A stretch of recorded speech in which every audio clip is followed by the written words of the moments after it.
Je pense que tout le monde est à peu près là.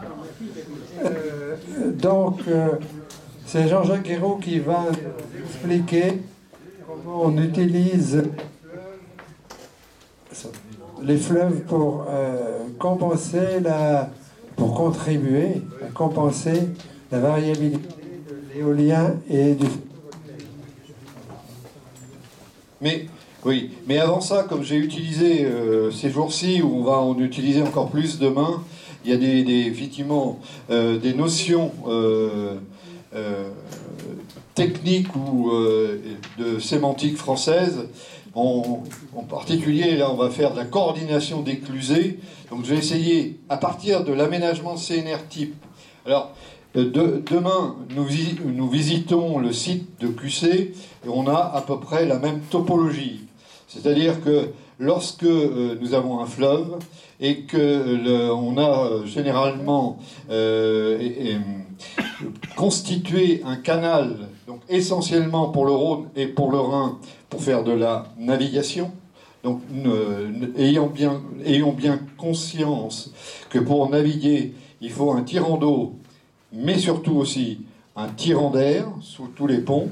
Donc, on a une contrainte sur les retenues de ces barrages qu'on a installés sur l'ensemble du Rhône, de maintenir pratiquement un niveau. On a une possibilité de variation de niveau pour le respect de la navigation de 25 cm. Bon, il y a des notions. Alors, demain, nous verrons un barrage sur le Rhône, donc, qui est à l'aval de Bugey et qui était à l'amont de la ville de Lyon. Et ce barrage, c'est le barrage de Pont-de-Jonce. Donc nous irons ici. Et nous visiterons aussi demain l'usine qui est associée, qui est en plein cœur de Lyon, qui est l'équivalent de cet ouvrage-là, qui s'appelle l'usine de QC. Et les notions qu'il faut donc retenir de ce régime d'écoulement, parce que j'ai souvent employé la notion d'éclusée. Donc l'éclusée, c'est forcément une retenue sur laquelle il y a une écluse et où on peut d'une certaine façon, dans la plage, sur un fleuve navigable que je vais vous donner, en respectant le marnage tirant d'eau, tirant d'air, l'utiliser comme un stockage. Et après, l'éclusée, c'est de faire varier le débit entre ce qui est à l'amont, donc de la retenue, par rapport à l'aval, qui est le canal de fuite. Et là, on fait un régime de variation de débit que nous pilotons. Mais éclusée est liée à cette notion d'écluse. Donc ça veut dire qu'il y a également une différence de niveau importante entre l'amont et l'aval. Donc il y a demain, vous le verrez, à peu près une dizaine de mètres. Et là, ce que je vais décrire sur cette... Alors, il y a des notions aussi que les gens qui ne sont pas forcément ou ont habité ou habitués, j'ai peut-être employé, mais là on le retrouve aussi, sur le Rhône, on a les notions de l'Aune. C'est un terme qui est typiquement du cru. Donc, île et l'Aune. Donc c'est historiquement sur le Rhône les parties des îlots ou des îles qui étaient plus ou moins susceptibles d'être submergées. Ça s'écrit comment, l'Aune? L-O, accent circonflexe, L-E. Voilà, c'est là. Vous voyez? Alors également, comme par rapport à la question peut-être tout à l'heure, on a évoqué aussi donc la CNR avait des contraintes d'aménagement. Alors, il y a des aménagements touristiques, il y a des aménagements aussi de parcours de kayak. Donc, on peut retrouver les ports de plaisance. On utilise, alors c'est un cas Villebois. Donc, on utilise la descente, cet écart de niveau pour faire du kayak. Et en même temps, ces passes de kayak servent de passes à poissons. C'est-à-dire, à la descente, c'est les kayaks qui utilisent cette différence de niveau. Et à la remontée, c'est ce qui permet aux poissons, via le débit réservé, de remonter d'un canal de fuite, d'un niveau bas, vers un niveau haut. Alors qu'est-ce qu'il y a d'autre comme définition? Alors, demain, peut-être que beaucoup ne le savent pas, mais comme on ira qu'au Belvédère, si vous avez l'occasion de vous promener de l'autre côté de la rive de l'usine de QC, donc via il y a une écluse parce que l'usine qu'on visite, c'est la plus vieille de France. Elle a été mise en service en 1899. Donc l'écluse est de la même période. Le régime d'utilisation que nous faisions du Rhône à cette époque n'était pas le même qu'aujourd'hui. Mais l'écluse de QC est toujours là, elle est inemployée, puisque de l'autre côté, c'est le lac, pour ceux qui sont lyonnais ou qui connaissent, c'est le lac du Grand Large, et sur le lac du Grand Large, on fait surtout de la voile et du sport nautique. Donc, donc de la même façon, ce qu'on verra, ou moi je vous le donnerai sur le plan demain, parce qu'entre ce qu'on verra nous, donc le pont de Jons, donc la centrale de Bugey est là, et puis il y a le confluent de l'Ain, je vous le montrerai sur la carte. Il y a donc aussi des zones du Vieux-Rhône. Alors c'est un autre aspect qu'on a évoqué tout à l'heure, et puis que j'ai évoqué avant-hier. Dans la zone, puisqu'il y a des habitants de Crépieux-Charmy, qui est la zone principale d'alimentation en eau potable de Lyon, donc qui est elle est en partie entre le canal de Miribel, qu'on verra demain, et le Vieux-Rhône. C'est-à-dire qu'il y a là, au niveau où on va aller, il y a plein de courants, d'îlots, il y a énormément, mais pour les découvrir, il vaut mieux le faire à pied qu'en voiture. Donc voilà un peu toutes les définitions ou les termes que j'ai tenté, bon, s'il y en a d'autres qui vous surprennent. Alors ce qui est important, alors là, par rapport, bon, alors je vais revenir au départ. Donc voilà, le but de cette présentation, alors ça c'est pas mal de mes collègues ou des discussions que je peux avoir, et ça va compléter aussi la variabilité des énergies renouvelables, alors que ça soit EDF ou que ça soit la CNR, on essaie, avec l'énergie hydraulique, de conjuguer, grâce à sa flexibilité, de compenser les intermittences et des énergies photovoltaïques et éoliennes. Donc je vais vous montrer comment on peut arriver à faire ça, et la CNR y arrive. EDF, on l'a fait également, j'ai deux transparents avec le résultat des essais. On l'a également fait sur la Durance. Alors le Rhône, bon, c'est un peu le plan de ce qui était prévu. Donc j'avais demandé aux gens de la CNR de venir vous les présenter et que ça soit pas moi. Et j'ai demandé également leur autorisation d'utiliser leurs slides, mais bon, ils ont décliné cette proposition. Donc le Rhône, c'est un actif modulable. Ça, c'est important. Bon, il y a d'autres fleuves ou d'autres rivières. L'Isère, EDF veut le transformer également en partie en actif modulable. La diversification des ENR, elle est en marche, donc il faut trouver des solutions. Et là, l'objectif de la CNR et également l'objectif d'EDF, c'est d'essayer de conjuguer le Rhône ou des fleuves qui sont pilotables, commandables ou modulables. Vous voyez tous les adjectifs, on peut moduler, piloter, etc. Pour justement compenser cette variabilité. Bon, l'actif modulable. Alors, la CNR, bon, je l'avais. Alors, c'est vrai que bon, je l'ai pas défini l'autre jour, et puis historiquement, alors peut-être que certains parmi vous, c'est la Compagnie nationale du Rhône, ça a été créé après-guerre, les barrages donc qui ont permis d'avoir la navigation et d'avoir également de l'énergie sur le Rhône. Donc c'était une société privée. Bon, maintenant elle est accrochée au groupe Engie. Alors, la vocation de la CNR, c'est de trois choses. Donc produire de l'électricité, ce dont on parlait depuis un certain nombre de conférences. Alors j'avais aussi, on verra si j'ai le temps de le projeter, développer et puis la navigation fluviale. Et également un autre aspect, c'est l'irrigation des terres agricoles. Donc voilà la vocation. Alors la CNR, donc les ouvrages vont de Genève jusqu'à l'estuaire. Et bon, on a beaucoup parlé, ou ce qu'on a vu dans l'aspect écologique, c'était le Haut-Rhône, avec les Lavour, les gens qu'on a interviewés. Alors, après, vous avez Pierre-Bénite, Vaugris, Péage de Roussillon, Saint-Vallier, Bourg-les-Valences, Beauchastel, vous voyez, Bex, Montélimar, Donzère-Mondragon. Alors là, un petit détail, on voit le fleuve, donc un petit détail que je vous donne. Le refroidissement de Tricastin n'est pas sur le Rhône, il est sur le canal de Bolène. Comme le refroidissement de Fessenheim n'était pas sur le Rhin, il était sur le canal du Rhin.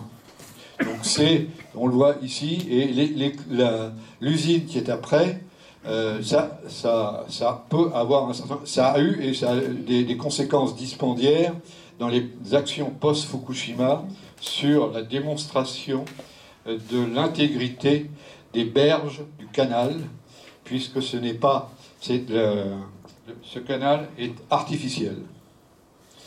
Bon, alors maintenant, bon là voilà ce que j'avais décrit. Donc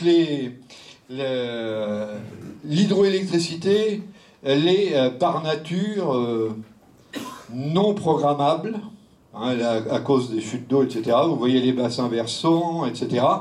Mais ce que nous voulons faire, et ce que CNR et EDF aussi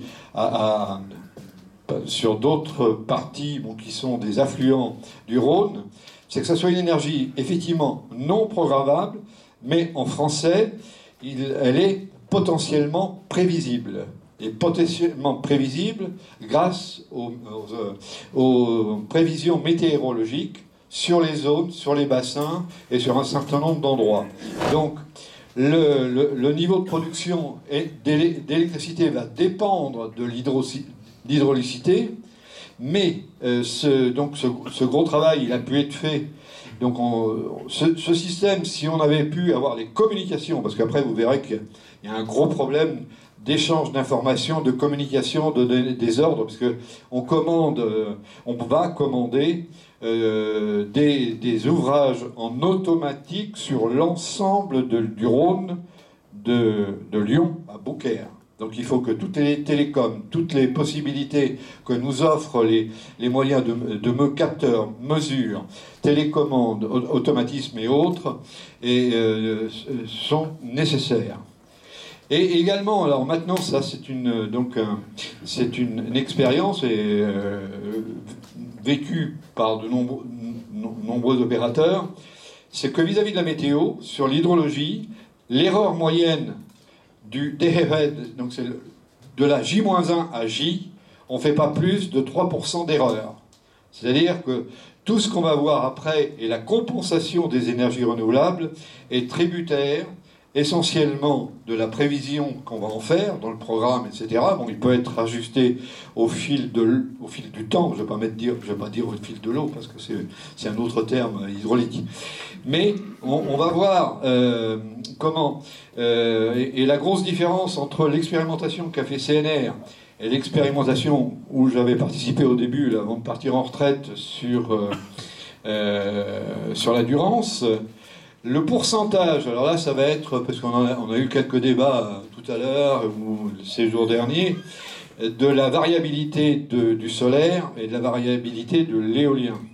Donc là on va voir, j'anticipe de ce qu'il va y avoir la suite, le pourcentage de ce que l'on veut compenser entre l'éolien et le PV est primordial sur la réussite de ce type d'opération. C'est-à-dire que EDF sur la Durance, on a été défavorisé parce qu'il y avait plus d'éolien à compenser que de solaire. Et la difficulté, c'est justement de compenser la variabilité de l'éolien, alors que la variabilité du solaire, on va le voir, il y a une courbe en cloche et puis il y a quelques variabilités, mais c'est pas la même chose. Alors, pour donc revenir à ce que l'on sait, voilà.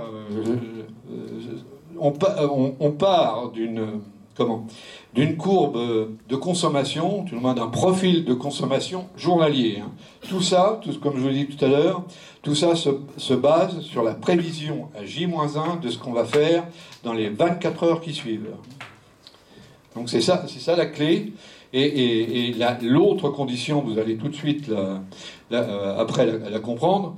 Donc là c'est une courbe de charge standard. Donc ça c'est 0 heure, ça c'est minuit. Donc on a le creux de la nuit, une pointe. Bon, c'est un profil qui est l'image de ce que l'on a actuellement. Bon, la matinée, le midi, le creux de l'après-midi, la pointe du soir et la redescente après l'heure du soir. Alors également, ça c'est une chose que Georges connaît bien, c'est qu'en fonction de cette courbe de charge qui est à consommation variable, et puis l'empilement, alors là vous voyez, le jaune c'est du solaire. Bon, à chaque pas horaire, vous avez, bon là ils ont résumé en ayant deux prix. On a deux prix de mégawattheure, donc ça date de 2019 hein, sur le papier, entre 33 € et 83 €. Donc à chaque heure, on a l'équivalent d'un coût du mégawattheure. Donc on va optimiser ce système, mais on va essayer quand même, bon, c'est CNR, mais bon, EDF a la même vocation, c'est d'essayer de gagner de l'argent quand on peut la vendre plus cher. Donc c'est d'en faire le maximum quand et c'est d'en perdre quand elle n'est pas chère, c'est-à-dire de la... Alors, c'est pas une step, hein. Je ne pompe pas et je ne restitue pas, mais j'évite de la produire, hein, c'est ça la modulation, j'évite de la produire électriquement lorsqu'elle vaut 32 € pour plutôt la produire quand elle vaut 83. Voilà le principe qui est retenu. C'est pas du... Donc, et on voit là, donc maintenant sur des périodes, l'éclusée énergétique, hein, donc c'est un déplacement d'énergie depuis les heures creuses vers les heures fortes de demande. Ça, aujourd'hui, qu'on ait ou non des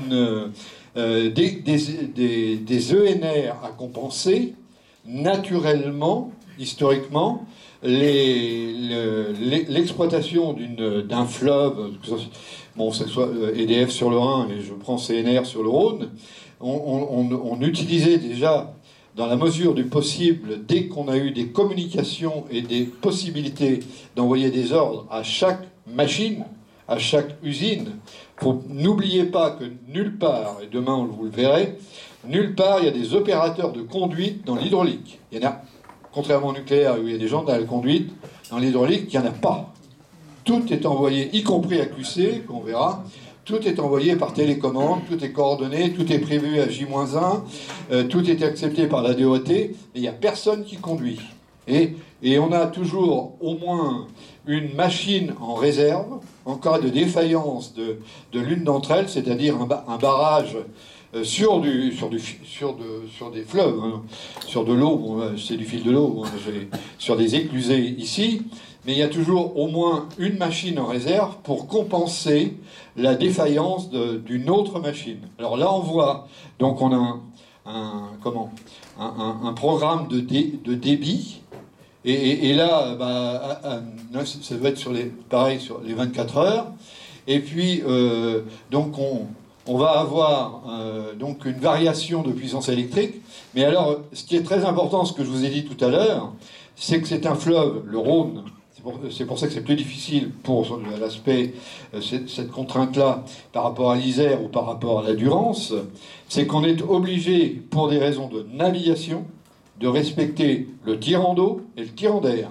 Donc on a une marge uniquement de marnage. Alors le marnage, c'est la variation de niveau dans ce bief qui peut faire plusieurs dizaines de kilomètres. Hein. C'est-à-dire pour qu'un bateau puisse naviguer sans problème, c'est une contrainte supplémentaire qui est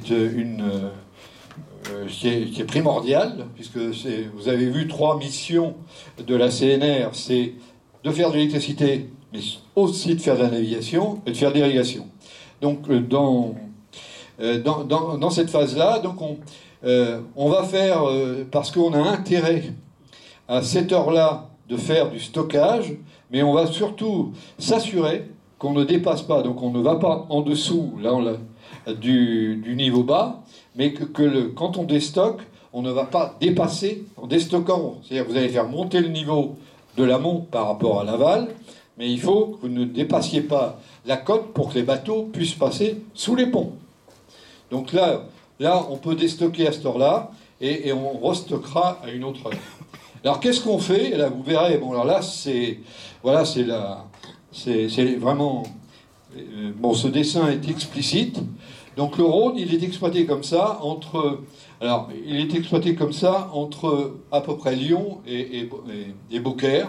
Donc c'est-à-dire que chaque bief déverse dans l'autre avec la condition donc de respect de la côte et de proche en proche. C'est-à-dire que ce qui va se passer, comment on va faire, si on fait ça, c'est qu'on a une solution. C'est-à-dire que la CNR a un stock disponible sur la journée, c'est le barrage de Génissia. C'est-à-dire qu'il nous faut à tout prix avoir un ouvrage dans lequel on peut stocker de l'eau de façon à avoir cette variabilité possible en débit de bief à bief. Mais par rapport à... Si vous vous arrangez donc, dans le contrôle-commande, dans toutes les courbes de calibrage des machines, parce qu'elles sont toutes différentes, les chutes sont différentes. Donc il faut que vous fassiez cet enchaînement d'eau qui va de l'un dans l'autre en donnant des consignes qui sont variables à chacune des machines pour que le débit total soit le même. C'est-à-dire le débit qui va sortir de la première va être le même de l'autre côté, mais en termes de contrôle-commande et de tout ce que ça implique sur la partie active, c'est que tous les biefs, toutes les machines étant différentes, vous voyez bien la somme de calibrage de tout ce qu'on veut faire et toutes les communications, parce que tous les incidents, tout ce qui peut se passer, il faut pouvoir corriger en temps réel. Donc on peut établir donc un plan de marche en débit en tête.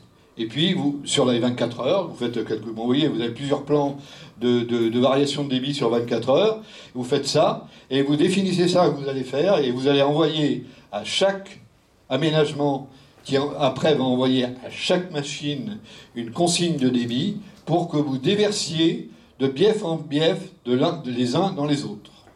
Alors, également, vis-à-vis de... Que ce soit, je vais dire nous, EDF, ou que ça soit CNR, on a des perturbateurs, c'est-à-dire ce que j'appelle un perturbateur, c'est l'un, c'est-à-dire l'un étant exploité par EDF, alors donc il faut obligatoirement, quand on veut faire ça, une certaine coordination entre EDF et CNR, l'un, et donc il y a Vouglan, on en a parlé ce matin, et puis surtout l'ISER, donc il faut que chacun indique le plan de marche qu'il va donner à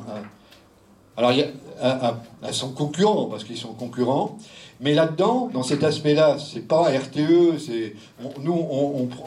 on définit un programme de marche, mais ils sont obligés de se coordonner lorsque le débit, en particulier l'Isère, si on décharge un barrage sur l'Isère et parce que ça veut dire qu'on perturbe. Alors, un élément, c'est dommage parce que Jean Flucher n'est pas présent et j'ai eu du mal à le convaincre et à lui en parler.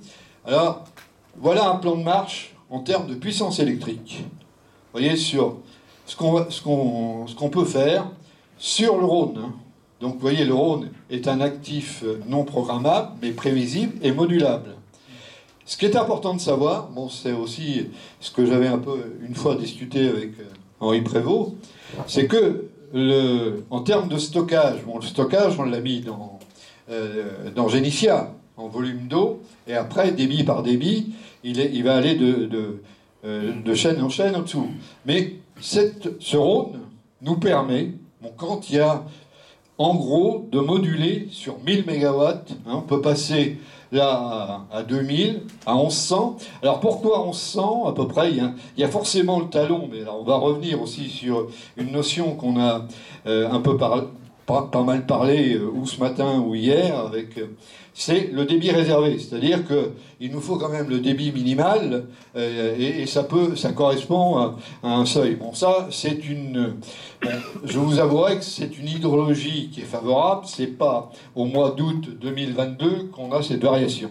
Mais c'est les possibilités qu'un fleuve nous permet d'avoir. Vous voyez, on peut moduler. Alors, et ce que vous allez faire, et ce que, aussi avec François Poisat, en fonction de l'heure, ce que va faire l'éolien ou ce que va faire le photovoltaïque dans la journée, où vous pouvez, avec cette souplesse-là, démarrer des tranches ou des machines pour compenser. C'est ça le principe qu'a retenu CNR. Ils ont en même temps de l'éolien et du PV, et c'est cette souplesse-là qui leur permet de le faire. Bon, alors là, ils font donc un baratin publicitaire. Bon, c'est le nombre de machines sur lequel ils ont fait l'expérimentation. Hein. C'est-à-dire, ils ont expérimenté avec leur parc, 46 éoliens. Alors, un aspect marché, Georges. Tu vois bien que le Rhône permet de compenser des engins qui peuvent être dans le nord de la France. C'est-à-dire qu'en termes de contrat, donc ça veut dire que tout ça, vis-à-vis de RTE et autres, la démonstration, il compense des ENR qui sont sur le Rhône, mais qui peuvent être ailleurs. C'est-à-dire contractuellement, ils peuvent le faire. Donc vous voyez, ils ont 600 kW d'éolien, pour 80 maintenant ils en ont plus, de photovoltaïque. Donc qu'est-ce qu'ils veulent? Bon, alors ils vont faire l'énergie non programmable, mais bon, tout ça c'est modulable, prévisible. Donc tout ce qu'ils vont faire, c'est donc ils ont fait toute une combinaison entre. Ils ont fait beaucoup de travail pour les prévisions. Et vous voyez également dans ce papier, ils nous disent, je vous ai dit tout à l'heure, les écarts sur la prévision sont de 3%. Mais regardez les écarts sur les productibles, les erreurs peuvent aller, et c'est un résultat d'exploitant, hein, de 600 MW, les erreurs là peuvent aller de 40 à 45%. Et puis ce qui est intéressant, parce qu'on en parle aussi de temps en temps, c'est une question là, de quelqu'un, je ne sais plus qui voulait substituer l'éolien au nord de la France et au sud en disant bon, il y en a plus au nord, il faudra en mettre de l'autre côté. Mais là, même en ayant des prévisions, l'incertitude ou l'erreur, elle est de 25 à 30% sur l'éolien dans des zones qui sont très différentes. Donc le foisonnement. Alors là, voilà, donc le régime donc où on est en obligation d'achat et on est acheteur obligé, où on a donc un marché. Donc ce qu'ils veulent faire, voilà, ils veulent rendre les ENRI dans le périmètre d'équilibre de CNR. C'est-à-dire qu'au lieu d'être en obligation d'achat, ils veulent gagner plus d'argent. Voilà l'objectif. Il est forcément financier. Ils font pas ça pour le plaisir. Ils font pas ça pour arranger RTE. Ils font ça pour leur portefeuille. Bon, alors conjuguer. Alors, je vais aller assez vite parce que c'est des combinaisons de transparence sur lesquelles il y a des marges de flexibilité. Il faut comparer au débit d'étiage. Donc, quel est le meilleur usage de cette flexibilité? Qu'est-ce qu'ils vont en faire? Donc il y a plusieurs régimes, ou alors on est 100% hydraulique, comme là, éclusé, donc on peut faire des courbes comme celle-ci. Là, si on combine de l'hydraulique, de l'éolien et du PV, on peut corriger des écarts. Si on veut avoir une charge, on va compenser des variations. Donc ils cherchent à faire toutes les combinaisons, corriger des écarts entre les prévisions et le réalisé. Donc là, on le voit, ils le font là, ils font ça ici. Donc ils ont une courbe, etc., par rapport aux écarts de prévision. Ils ont combiné. On peut aussi compenser, alors là c'est la difficulté qu'a eu EDF sur la Durance, c'est compenser des variations très rapides qu'on peut observer sur l'éolien. Mais ça, vous allez voir des résultats. Hein. Je vous montre un peu tous les critères qu'ils désiraient remplir. C'est assez compliqué. Et puis vous allez voir après un enregistrement de ce qu'ils ont pu faire. Donc là, pareil, là c'est relatif. Hein. Vous voyez, ils ont pris des combinaisons où ils ont beaucoup d'hydraulique et puis un petit chouïa de ENR, éolien et autres. Là, ils roulent plus en facilité. Que ce soit CNR ou EDF, on le propose ailleurs, hein, on le propose à l'international. Moi, j'avais travaillé sur le NIET, par exemple, pour faire des choses comme ça. Et puis, également, vous voyez les variations, ce qu'on voulait compenser. Donc, voilà. Mais ce qu'il fallait donc surtout respecter, c'est que le partage dynamique du potentiel de flexibilité, il faut bon, choisir ce qu'on prend, mais également, potentiellement, bon, ça c'est des critères qu'on discute aussi, potentiellement, si les services systèmes sont